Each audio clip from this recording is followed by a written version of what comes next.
हमारे साथ मौजूद हैं साबिक वफाकी वज़ीर और तहरीक इंसाफ के रहनुमा फवाद चौधरी साहब। सर बहुत शुक्रिया वक्त देने के लिए। सर कल स्टेटमेंट बल्कि आज मेरे ख्याल में आई बैरिस्टर अली ज़फ़र साहब की, कि जिसमें वो फरमा रहे हैं कि अब इमरान खान साहब कह रहे हैं कि अगर इस्टेब्लिशमेंट ने बात करनी भी है तो बरह रास्त उनसे की जाए, आप बिलवास्ता नहीं होगी, क्योंकि बाज़ में तुम देखते रहे हैं कि तहरीक इंसाफ के बाकी लोगों के ज़रिए एंगेजमेंट होती रही है। बट ये जो सोच में बदलाव ये है और फिर ये है कि बरह रास्त तो गुफ्तगू का कह रहे हैं, आपको क्या लग रहा है इसकी क्या वजूहत हो सकती है चौधरी साहब? शनाज साहब, ये तो खैर ब्रेक चलता रहता है, इनडायरेक्ट भी होती रहती है बातचीत, ज़ाहिर डायरेक्ट भी जो है वो बातचीत हो जाए कोई हर्ज नहीं है। लेकिन आम तौर पे जहाँ टेम्परेचर इतने ज़्यादा हो, बरह रास्त बातचीत का कोई इतना फ़ायदा होता नहीं है। हमने पहले भी देखा कि जब पीटीआई की पीएमएलएन और पीपल्स पार्टी से बातचीत हुई तो वो कोई इतनी फ्रूटफुल साबित नहीं हुई। इसलिए बरह रास्त बातचीत से पहले मैं तो यही समझता हूँ कि तहरीक इंसाफ को इस वक्त बातचीत से कहीं ज़्यादा अपोजिशन अलायंस पे फोकस करना चाहिए।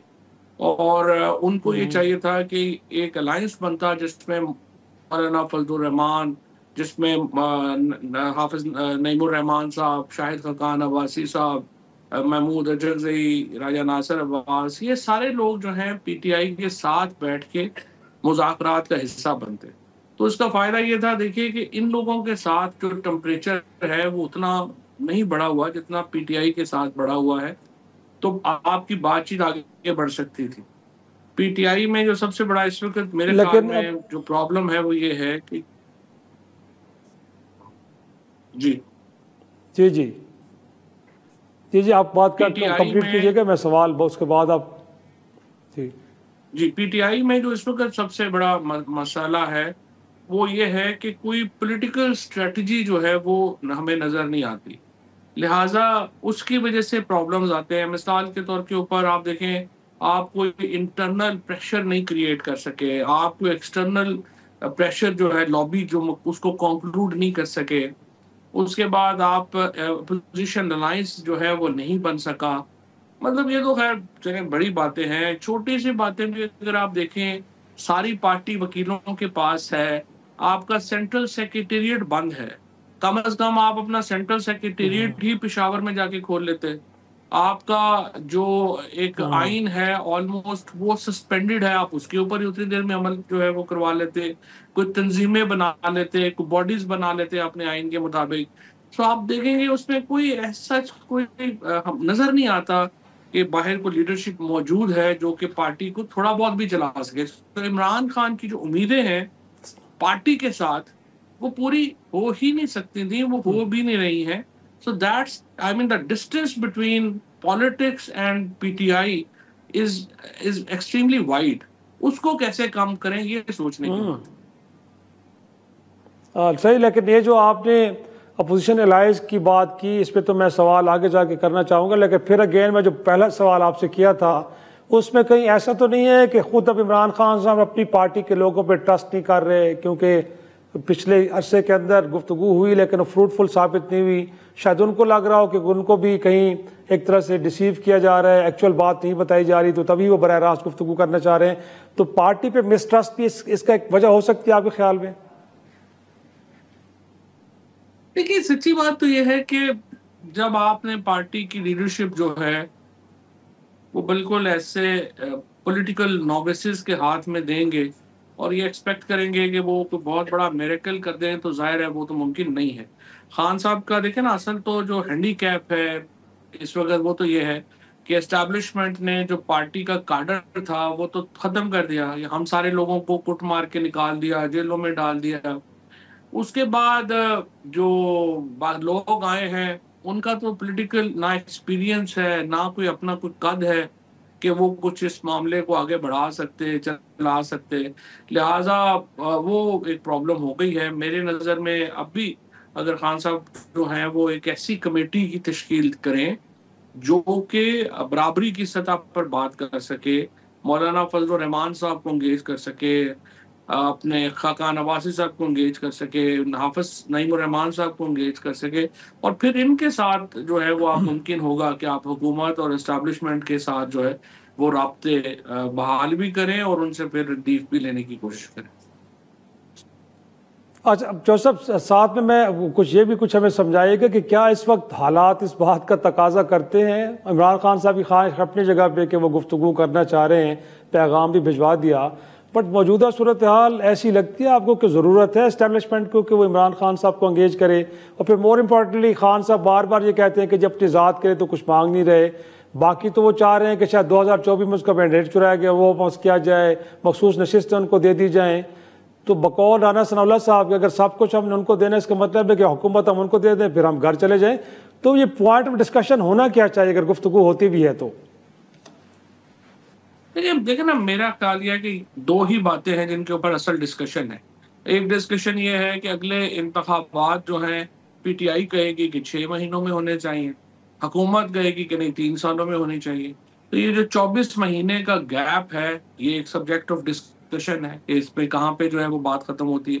दूसरा ये है कि जो स्पेस देनी है, जिसके लिए मैं समझता हूँ और मैंने खान साहब से जो है वो अर्ज भी की है कि पीपल्स पार्टी और नून का इन मुज़ाकरात में होना इसलिए ज़रूरी है कि वो ही असल पार्टीज हैं जो इस खदशे का इजहार करती हैं बार बार कि तहरीक इंसाफ अगर इक़्तिदार में आएगी तो वो इंतकामी कार्रवाइयाँ करेगी। लिहाजा वो ज़ाहिर है कि हर मुमकिन कोशिश कर रहे हैं कि पीटीआई को मौका ना मिले। लिहाजा ये स्पेस पीटीआई ने उनको देनी है कि हम अगर इक़्तिदार में आते हैं तो इंतकामी कार्रवाइयाँ नहीं होंगी, बल्कि हम एक सिस्टम्स जो है वो बेहतर कर रहे हैं। देखिए ना, एक शराजत, चूँकि आप बहुत तवील अरसे से सियासत को कवर करते हैं, देखते हैं, हमारे यहाँ जो मॉडल रहा है वो यही है कि अपोजिशन इंतज़ार करती है कि कब फौज की और हुकूमत की लड़ाई हो, उसके बाद अपोजिशन फौज के साथ मिलके तो हुकूमत को छुरा मार दे। ये 76 साल का मॉडल है जो पाकिस्तान में चल रहा है। हमें इस मॉडल को तब्दील करने की ज़रूरत है और ये नामुनासिब बात होगी कि हम ये उम्मीद करें कि एस्टैब्लिशमेंट जो है वो हमारे साथ मिल जाए और इस हुकूमत को जो है उसका गला काट दे, बल्कि हमें एक ऐसा सिस्टम क्रिएट करना चाहिए जो फेयरनेस के ऊपर जिसकी बुनियाद। सही। और इनफैक्ट आपको जो मैंने ये सवाल किया कि इस वक्त ज़रूरत महसूस करेगी इस्टेब्लिशमेंट, और उनका आपको लगता है कि मूड होगा कि वो बराह रास्त तहरीक इंसाफ जो उसकी आला क़यादत को एंगेज करें, उनके साथ बैठे गुफ्तगू करें? इसमें दो राय हो सकती हैं मेरे ख्याल में। एक राय तो एस्टैब्लिशमेंट में भी और हुकूमत में भी ये होगी कि जी हमने 2-3 साल बड़ा रगड़ा दिया है और बड़ा कामयाब रहा है ये मामला, तो क्या ज़रूरत है इसको तब्दील करने की, इनको रगड़ा ही दे के रखें। और जो ही अगर आप थोड़ा रिलैक्स करेंगे तो ये तो फिर गले को पड़ेंगे। लिहाजा आपने कभी भी ये तासुर नहीं देना कि सख्ती कम हो गई है। एक मौक़िफ़ ये होगा। दूसरा मौक़िफ़ ये होगा कि देखें, हमने जो अचीव करना था वो बड़ी हद तक अचीव कर लिया है। हमने जो एक समझिए कि हमारे कंट्रोल से बाहर होती हुई चीज़ें थी वो हमने कंट्रोल करनी है, और अब ये मौका है कि हमें मुल्क के अंदर जो पॉलिटिकल वैक्यूम है उसको देखते हुए इमरान खान से बातचीत करनी चाहिए और एक फ्रेमवर्क में हमें जो है वो लाना चाहिए। क्योंकि देखिए, बहरहाल आप इमरान खान का कोई हामी हो या ना हो, इसमें तो कोई दो राय नहीं है कि पूरा मुल्क तो इमरान खान के साथ खड़ा है। इस वक्त अगर 75% लोग पाकिस्तान के किसी को अपना लीडर समझते हैं तो इमरान खान को समझते हैं। सो ये तो एक इवेंट हुआ है और बहुत बड़ा इवेंट हुआ है, उसकी वजह से एक वक्ती तौर के ऊपर हुकूमत एस्टैब्लिशमेंट को सहारा मिला है। लेकिन कोई और इवेंट होगा और आप देखेंगे कि हम दोबारा वापस इंस्टेबिलिटी में चले जाएंगे, तो अक्लमंद लोग जो हुकूमत और एस्टैब्लिशमेंट के साथ हैं वो यही मशवरा दे रहे होंगे कि यही वक्त है कि जब हम एक बेहतर एंगेजमेंट कर सकते हैं और यही वक्त है जिसमें हमें ये फ़ायदा उठाना चाहिए। अदरवाइज कल फिर कुछ और हो जाएगा और फिर हम बराबर हो जाएंगे, तो फिर क्या फ़ायदा। और आपको क्या लगता है सर कि ये जो पाक भारत कशीदगी के दौरान फिर 4 रोज़ा जंग हुई, उस दौरान भी अपोजिशन तो बिलखुसूस और फिर तहरीक इंसाफ ने भी लगता ही है कि बड़े अच्छे कंडक्ट का मुजाहरा किया। उसके बाद फिर ISPR की जानिब से जो प्रेस रिलीज़ है उसमें भी कहा गया कि जी बिला तफरीक तमाम सियासी जमातों का शुक्रिया अदा किया गया। फिर सोशल मीडिया के ऊपर भी देखा जाए तो जिन PTI के लोगों के बारे में तनकीद की जा रही थी कि शायद वो इदारों पे या तनकीद कर रहे हैं, लेकिन पाकिस्तान का मुकदमा उन्होंने वहाँ पे भी बड़े बेहतरीन अंदाज में लड़ा। तो ये भी थोड़ा सा आपको लगता है कि कहीं इस्टेब्लिशमेंट की सोच में बदलाव का एक ज़रिया बनेगा और सोचा जाएगा कि इस जमात को माजी में जो कुछ हो गया, बट अब एंगेज करना चाहिए? देखिए, अब ये तो जिस तरह मैंने आपको पहले अर्ज किया कि डिपेंड करता है ना कि जो 2-3 डिसीजन मेकर्स हैं वो किस तरह से इस चीज को सोचते हैं। अगर वो ये सोचते हैं कि नहीं, सख्ती से बड़ी कामयाबियां हमने हासिल की हैं और यही कंटिन्यू होना चाहिए, तो फिर तो ये ज़ाहिर है कोई कंसिडरेशन नहीं होगी और ये हम आगे चले जाएंगे इसी तरह ही जो है वो चलती रहेंगी चीजें। और दूसरी सोच अगर आई तो जाहिर है कि फिर चीजें बेहतर होगी। सोशल मीडिया तो सिंपल बात है कि देखिए, अनफॉर्चुनेटली ज्यादातर लोग एस्टैब्लिशमेंट में, हुकूमत में समझते भी नहीं है कि ये कैसे फंक्शन करता है। जब आपके मुल्क के ऊपर हमला होगा तो जाहिर है सारा मुल्क इकट्ठा ही होगा, उसमें कोई दो राय नहीं है। और जो अभी भी लोग मुखालिफ हैं वो भी, अगर आप उनकी वजूहात देखें तो वो भी पीटीआई के इस तरह से कंट्रोल में तो नहीं है ना। सच्ची बात यह है कि यूनिफाई करना एस्टैब्लिशमेंट के हक में को पीटीआई के बहुत हाथ में है, और ना ही उसके मुखालिफ करना को पीटीआई के बहुत हाथ में है। तो ये तो सिर्फ सोशल मीडिया ना समझने की वजह से ये मसाइल जो हैं वो आ रहे हैं, वो बरकरार रहेंगे क्योंकि लोगों को ज्यादा समझ नहीं है कि ये कैसे चलता। तो और जैसा अगर इनफैक्ट अगर डायलॉग टेबल नहीं सजती, गुफ्तगू नहीं होती हुकूमत की सतह पे इस्टेब्लिशमेंट के साथ, तो फिर तहरीक इंसाफ के पास ऑप्शन क्या, गोया कि दोबारा सड़कों पे आने का ऑप्शन बाकी है? अगर है तो क्या कारकुन रिस्पॉन्ड करेंगे क़यादत की कॉल पे? आपको लगेगा कि फिर हम एक बड़ा पुलगीर एहतजाज देखेंगे, या अब इसके इम्कानात अब आपको कब नज़र आ रहे हैं? शिराज साहब, देखिए, मसला ये है जो पीटीआई के अंदर जो सबसे बड़ा प्रॉब्लम है कि लोगों को सड़क पे लाने से पहले भी तो 10 कदम है ना जो आपने उठाने हैं। आपने, अगर आप अलायंस बना पाएंगे, आपके साथ पार्टियां जुड़ेंगी, आप उससे फियर फैक्टर जो है वो खत्म होगा। फियर फैक्टर खत्म होगा और जो आपके लाखों लोग आपके हमायती हैं वो अनलॉक होंगे और वो बाहर निकलेंगे। आपको तंजीम चाहिए लोगों को बाहर निकालने के लिए। ये सारे इकदाम की तरफ कोई तवज्जो नहीं आती और रोजाना एक बयान किसी ना किसी का आ जाता है कि जी बस आप लाखों लोग जो है वो लोग निकल के आ जाए। इस तरह थोड़ा लाखों लोग निकलते हैं। आपको एक, अगर एक सिस्टम्स ही नहीं है आपके पास, तो आप तो एक हादसे का इंतजार कर रहे हैं ना। हादसा कुछ हो जाए, ट्रम्प साहब के जहन में रात को कुछ आ जाए और वो अगले दिन कर दे, तो फिर फायदा हो गया। अगर ये अपना आपका कोई खुदा न खासा कोई जिस तरह से अरब स्प्रिंग हुआ था, कोई वाकया हो गया और उस पे ऊपर लोग निकल आए, जाहिर है कि इस तरह के आप बिल्कुल एक अनस्टेबल सोसाइटी है, तो कुछ भी हो सकता है, ये अच्छी बात नहीं है। लेकिन अगर आप हादसे के ऊपर बैठे हुए हैं, कोई हादसा होगा तो वो फिर हो जाएगा, तो ये तो कोई अच्छी मेरे ख्याल में हिकमत अमली नहीं है। Because hope is always a bad strategy. आपने तो अपनी स्ट्रैटेजी बनानी है, और स्ट्रैटेजी अगर आपने तहरीक भी चलानी है तो भी आपको पोजीशन अलायंस चाहिए। आपने बातचीत करनी है तो भी आपको पोजीशन अलायंस चाहिए। आप अकेले क्या कर लेंगे? लेकिन जोसेफ, इनफैक्ट देखा जाए तो ऑन कार्ड्स तो इस वक्त पार्लिमान के अंदर तहरीक इंसाफ सबसे बड़ी जमात है, बट जब अपोजिशन को हम देखते हैं तो कई मौलाना फजल रहमान कई छोटी नशिस्तों के साथ लीडिंग रोल में नज़र आते हैं, बाकी जमातें ज़्यादा इफेक्टिव। तो इसकी वजूहात आपको क्या लगती है? इनफैक्ट तहरीक इंसाफ के अंदर राइट मैन राइट प्लेस पे ना होना, पार्टी के अंदर एक डिवाइड जो चल रही है, या फिर कुछ लोगों के बारे में कहा जा रहा है कि वो एक कंप्रोमाइज़ में चले गए हैं, वो आप हुकूमत वक्त के साथ, रियासत के साथ खड़े हो गए हैं, वो चाहते नहीं हैं कि कोई एक दबाव की कैफियत बने। तो रीजंस आपको क्या नज़र आती हैं? इनेबिलिटी, कंप्रोमाइज़, या कुछ और? जो कैपेसिटी ना होना है वो तो बिल्कुल सामने है ना, वो तो नजर ही आ रहा है कि कैपेसिटी नहीं है।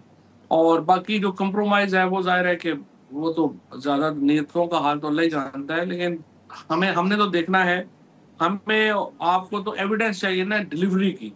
वो जो एविडेंस दे सकते हैं वो भी आपके सामने है, जो उनसे हो ही नहीं रहा वो भी आपके सामने है। सबसे बड़ा प्रॉब्लम जो है मेरी नज़र में इस वक्त तो पीटीआई के अंदर लीडरशिप का ना होना है। इमरान खान है और बस उसके बाद लोग हैं, दरमियान में कार्डर है ही नहीं, एग्जिस्ट ही नहीं करता। सो जब तक वो लीडरशिप नहीं होगी जो इमरान खान को वो मदद दे सके कि वो ये तहरीक चला सकें या मुज़ाकरात कर सकें, वो एक प्रॉब्लम जो है वो कंटिन्यू रहेगा। In the mean time I don't know, ये अब हमारे वो जो एक दो लोग वो जो अमेरिका के बिजनेसमैन हैं दोस्त, वो भी आए हुए हैं, उनका भी कह रहे हैं कि सबसे मुलाकात हो सकती है, उन्होंने दरख्वास्त भेजी हुई है, तो शायद कल या परसों उनकी मुलाकात होती है, देखते हैं कि वहां से भी क्या निकलता है। बट द प्रॉब्लम ये है शराजा कि ये सारे लोग जो हैं ये पॉलिटिशियन नहीं है, इनको ये नहीं मालूम कि आखिर रूल्स ऑफ द एंगेजमेंट होने क्या चाहिए, इमरान खान क्या चाहते हैं और हुकूमत क्या चाहती है। ये तो एक प्योरली बिजनेस पीपल हैं जिनका बहुत ज़्यादा पाकिस्तान की सियासत पे दस्तरस भी नहीं है। सो जो मुख्तलिफ ग्रुप्स इस वक्त काम कर रहे हैं, मेरे अपने नज़र में सबसे बड़ा उनका प्रॉब्लम यही है कि वो सियासी लोग नहीं हैं और उनको मालूम नहीं है कि आखिर हमने political rule of the game बनाने के एंगेजमेंट करनी कहाँ पे है, और अगर सुलह होती है तो टर्म्स क्या हो सकती हैं जिन पे सुलह होने। तो लास्टली फिर आप क्या कहेंगे कि अलीमा खान का या किसी और के फैमिली मेंबर्स का आप सियासी रोल देख रहे हैं? क्योंकि अगर ये लोग नहीं मैनेज कर पा रहे तो फिर इसका मतलब है क़यादत में तब्दीली तो नागुज़ीर हो गई है सर।